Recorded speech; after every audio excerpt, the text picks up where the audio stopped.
तो इस कहानी की शुरुआत होती है 1906 में कैलिफोर्निया को दिखाने से, जहाँ विंचेस्टर फैमिली के घर में कंस्ट्रक्शन का काम चल रहा था। यानी यहाँ कुछ और नए कमरे बनाए जा रहे थे। वही साइड पर बैठी हम एक औरत को देखते हैं जिनका नाम सैरा विंचेस्टर था और कंस्ट्रक्शन का काम इन्हीं के कहने पर हो रहा था। हाल ही में किसी हादसे की वजह से इनके हस्बैंड और बेटी की मौत हो गई है, जिस वजह से ये हमेशा दुखी रहती है और हस्बैंड की ना होने की वजह से हर टाइम ब्लैक कलर के कपड़े पहन के रखती है। इसके बाद हम एक बच्चे हेनरी को देखते हैं जिसे अचानक कोई बुरी आत्मा पोजेस्ट कर लेती है, यानी उसे अपने कंट्रोल में कर लेती है और वो अपने सर पर बैग डालकर चलने लगता है। तभी यहाँ पर उसकी मॉम आ गई, जो भी दरअसल विंचेस्टर फैमिली से ताल्लुक रखती थी और ये सैरा विंचेस्टर की भतीजी थी। वो आकर हेनरी के सर से बैग हटाती है और देखती है कि किसी बहुत ही बुरी खतरनाक आत्मा ने उसे पोजेस्ट किया हुआ है, क्योंकि उसकी आंखें एकदम सफेद हो गई थी और वो ऊपर की तरफ इशारा करके कहता है कि he is coming for us, यानी वो हमारे लिए आ रहा है। इसके बाद सीन शिफ्ट होकर आता है एक डॉक्टर पर जिसका नाम एरिक था। उसे नशे की लत लग गई थी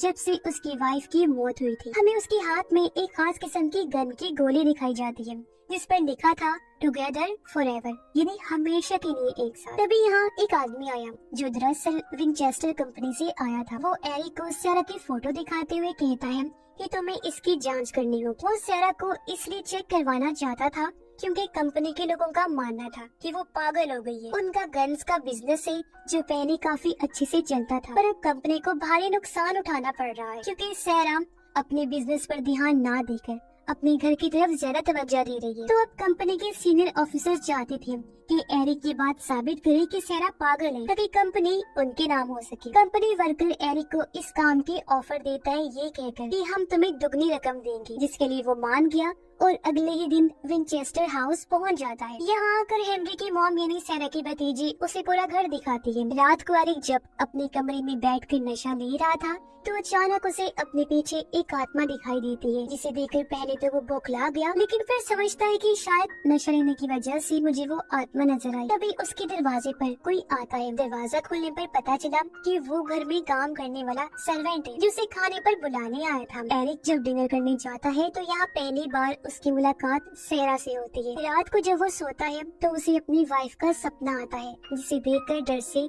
उसकी आँख खुल जाती है। अचानक उसे गार्डन रूम से आवाजें आने लगी, जो सुनकर वो फौरन छानबीन करने चला जाता है। वो देखता है कि सैरा एक रूम में है और वो लॉकर से एक बॉक्स निकाल रही है। यहाँ सैरा को भी महसूस हो गया जैसे मुझे कोई देख रहा है, इसलिए वो बाहर आई चेक करने। तब तक एरिक छुपने के लिए एक रूम में चला जाता है। यहाँ भी उसे एक आत्मा दिखाई दी जिसे देखकर वो डर जाता है। जल्दी से उस कमरे से बाहर आ जाता है। फिर घर में और छानबीन करने के लिए वो घूमने लगता है। अचानक उसकी नजर हेनरी पर गई, जहाँ वो पहले जैसी ही हालत में था, यानी सर पर बैग को डाले हुए चल रहा था। पर इस बार तो वो छत से कूद जाता है, लेकिन जल्दी से उस तरफ भागकर एरिक नीचे गिरने से पहले ही उसे पकड़ लेता है और इस तरह हेनरी की जान बच गई। तभी यहाँ उसकी मॉम भी आ जाती है और अपने बेटे को संभालती है। यहाँ पता चलता है कि जिस आत्मा ने हेनरी को मारने की कोशिश की उसने ही सैरा के हस्बैंड और बेटी को भी मारा था, क्योंकि वो एक एक करके विंचेस्टर फैमिली के सभी मेंबर्स को मारना चाहते हैं, क्योंकि वो इन लोगों से बदला लेना चाहता है। अब वो बदला क्या था ये तो हमें आगे चलकर ही पता चलेगा। अगले दिन एरिक सैरा से मिलता है जो उसे बताती है कि मैं पागल नहीं हूँ, मुझे हकीकत और ख्याल में फर्क बहुत अच्छे से पता है। साथ ही मुझे इस घर में आत्माएं महसूस होती है जो मुझसे कोई अधूरा काम करवाने की बात करती है। अब अगले दिन रात को फिर से एरिक छानबीन करने के लिए घर में घूमने लगता है। तभी वो एक कमरे में सैरा को बैठा हुआ देखता है जो सर ऊपर करके कोई ड्राइंग बना रही थी। देखने से वो कोई कमरा लग रहा था और अब जैसी कमरे की ड्राइंग पूरी हुई वहाँ की सारी मोमबत्तियाँ बुझ जाती है और अंदर कमरे से एक आत्मा अचानक से एरिक के सामने आकर उसे डरा देती है, जो देखकर एरिक की हालत खराब हो गई और वो फौरन वहाँ से भाग निकलता है।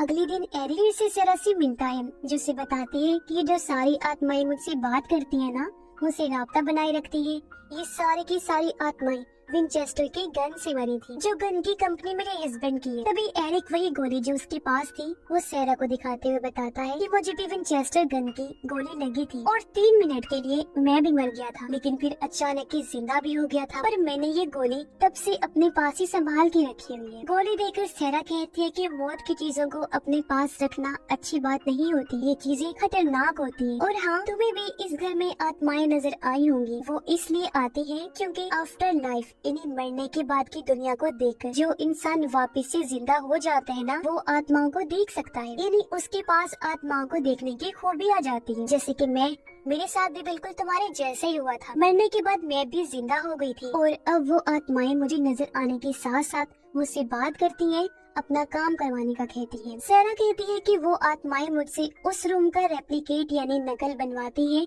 जिस कमरे में उनकी विंचेस्टर गन से मौत हुई। और कल रात जो तुमने देखा, मैं उन्हीं में से एक कमरे की ड्राइंग बनाकर आत्माओं से बात करें। और आत्माएं ऐसा इसलिए करवाती हैं ताकि उसी रूम से जहाँ उनकी मौत हुई थी वहाँ से वो इंसानी दुनिया में वापस आ सके और यहाँ सुकून से रह सके। आत्माएं कहती हैं कि वो किसी को नुकसान भी नहीं पहुँचाएंगी, इसीलिए तो मैं अपने इस घर में आए दिन रूम्स बनवाती रहती हूँ, क्योंकि उन सब की मौत इसी घर में हुई थी। और मैंने हर रूम के दरवाजे पर 13 कीलें लगवा दी है, क्योंकि माना जाता है कि 13 नंबर एक प्योर पाक नंबर है जिसे वो रूम्स हमेशा बंद रह सकते हैं और आत्मा वहाँ अपनी दुनिया से हमारी दुनिया में नहीं आ पाएगी और बस उस रूम में ही हमेशा रहेंगी। अगले दिन हेनरी को फिर से वो आत्मा पोजेस्ट कर लेती है, पर इस बार वो हेनरी को नहीं बल्कि खुद सारा को टारगेट बनाती है, क्योंकि हेनरी गन से उन्हें मारने की कोशिश करता है।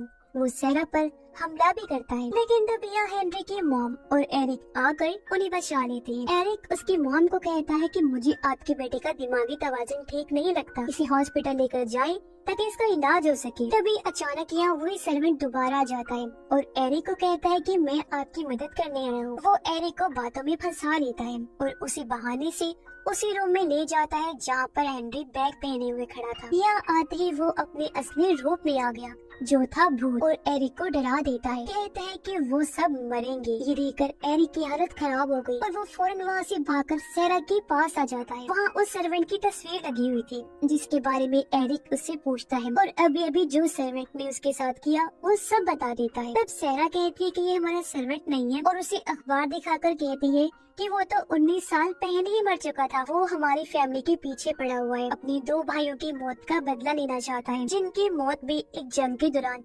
विंचेस्टर की गन से हुई थी। उस हादसे के बाद ये सर्वेंट अगले ही दिन विंचेस्टर कंपनी में घुस गया और उसने 15 मासूम लोगों की जान ले ली। फिर उसने खुद को एक कमरे में बंद कर लिया। पुलिस जब वहाँ आई तो सर्वेंट उनके हाथों मारा गया था और अब उस सर्वेंट की आत्मा ने मुझसे राब्ता बनाकर उसी रूम का रेप्लिकेट बनवाया ताकि वो हमारी दुनिया में आकर हम सबको खत्म कर सके और अपने भाइयों का बदला ले ले। तभी अचानक वही आत्मा या अर्थक्वेक इन्हें जंजीदा ले आती है जिससे हर चीज हिलने लगती है। फिर ये जगह टूटकर नीचे गिर जाती है और कुछ सर्वेंट्स की वही मौत हो जाती है, लेकिन खुशकिस्मती से उन तीनों की जान बच गई। तभी एरिक को गार्डन रूम से फिर से आवाज आती है। वो जब चेक करने गया तो देखता है कि ये जगह तो बिल्कुल मेरे घर जैसी ही है।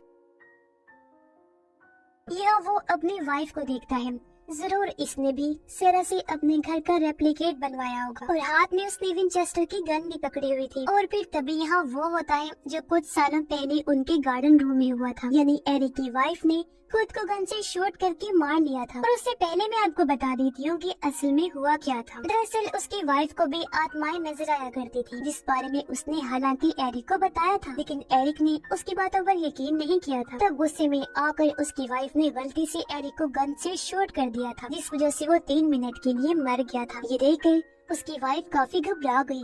उसे मरा हुआ देखकर वो जैसे पागल ही हो गई थी। तब उसने एरिक की लाश के सामने खुद को भी शूट करके अपनी जान ले ली। अब प्रेजेंट टाइम इन मौजूदा वक्त में एरिक बेहोश पड़ा था। जब उसकी आंख खुली तो उसकी वाइफ समेत सारी आत्माएं उसके सामने थी जो उसे सारा की मदद करने का कहती है, यानी कि वो भी कमरे बनाने में उसका साथ दे हमेशा, क्योंकि उन सब के रूम्स बनवाकर सारा ने उन सब की भी तो मदद की थी ताकि वो आराम से रह सके। तभी हम देखते हैं कि हेनरी फिर से अपने रूम से गायब हो गया है और उसकी मॉम उसे ढूंढ रही है। एरिक सारा के पास गया जहाँ वो तो नहीं थी, लेकिन एक बुरी आत्मा थी जो एरिक पर बस हमला करने ही वाली थी कि तभी एरिक उसे भी विंचेस्टर गन से शूट कर देता है जिससे वो वही खत्म हो जाती है। तब तक हेनरी की मॉम भी उसे ढूंढकर बचा लेती है और सारी आत्माएं अपने अपने रूम्स में चली जाती है और सभी दरवाजों को बंद कर दिया जाता है और अब इन दरवाजों पर कीलें लगवा दी जाएंगी ताकि आत्मा बाहर न आ सके। सब कुछ खत्म होने के बाद एरिक एक रिपोर्ट बनाता है जिसमें उसने लिखा था कि सारा पागल नहीं है, वो बिल्कुल नॉर्मल है और कंपनी वही संभाले। जिसके बाद सारा उस घर में आत्माओं के लिए और भी रूम्स बनवा रही होती है जिसका साथ अब की बार एरिक भी देता है। तभी एक रूम से कीले निकलकर गिरने लगी क्योंकि वहाँ 13 कीले नहीं लगाए। हो सकता है कि ये आत्मा सैरा के हस्बैंड या उसकी बेटी की हो, क्योंकि उनकी वजह से सैरा आत्माओं की मदद कर रही। उसका मानना था कि मेरी बेटी और हस्बैंड भी मौत मारेगी क्योंकि उनकी विंचेस्टर फैमिली पर कर्ज जो लग गया था, इनके श्राप। ये कर्ज दरअसल उन हजारों लोगों का है जिनकी मौत विंचेस्टर की गन से हुई थी। यही सब सोचकर सैरा ने वो घर बनवाया ताकि यहाँ पर सभी विंचेस्टर गन से मरने वाली आत्माएं अमन सुकून से रह सके। ये घर फिर हमेशा भूतिया माना गया क्योंकि पूरे घर में सैकड़ों की तादाद में आत्माएं रह रही हैं और यहाँ के कमरों की गिनती कभी हो ही नहीं सकती। ये जगह भूल भुलैया जैसी लगती है क्योंकि एक कमरे का दरवाजा खोला जाए तो अंदर 2 और कमरों के दरवाजे होते हैं। हर तरफ सीढ़ियाँ और चिमनियाँ हैं जो जगह पूरी तरह जाल की तरह लगती है और वर्कर सेना के कहने पर हमेशा यहाँ काम करते रहते हैं। अब ये बात आपको चौंका देगी कि ये एक सच्ची कहानी है जिसके मुताबिक उस घर को फिर हमेशा के लिए बंद कर दिया गया, यानी उन आत्माओं को ही सौंप दिया गया। और इसी ड्राउनी एंडी के साथ ही ये कहानी भी इधर ही खत्म हो जाती है।